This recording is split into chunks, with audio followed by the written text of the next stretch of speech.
নবী ও রাসূল।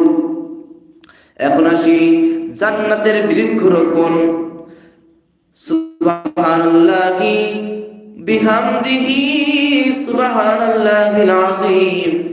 যেই ব্যক্তি এই জিকির করবে আল্লাহ পাক তার জন্য জান্নাতের মধ্যে চারা গাছ রোপণ করে দিবে। সুবহানাল্লাহ। আল্লাহ রাব্বুল আলামিন তিনি এত দয়াময়, এত রহমান, এত রহিম।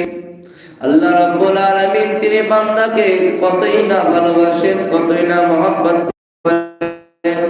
বান্দা যদি তাকে স্মরণ করে, তাকে যদি জিকির করে, তার নাম জপে, তার গুণগান করে, আল্লাহ রাব্বুল আলামিন শুধুমাত্র সুবহানাল্লাহি ওয়া বিহামদিহি সুবহানাল্লাহিল আযীম শুধুমাত্র এই সমস্ত দোয়া পাঠ করলে, এই সমস্ত জিকির করলে আল্লাহ রাব্বুল আলামিন পবিত্র জান্নাতের মধ্যে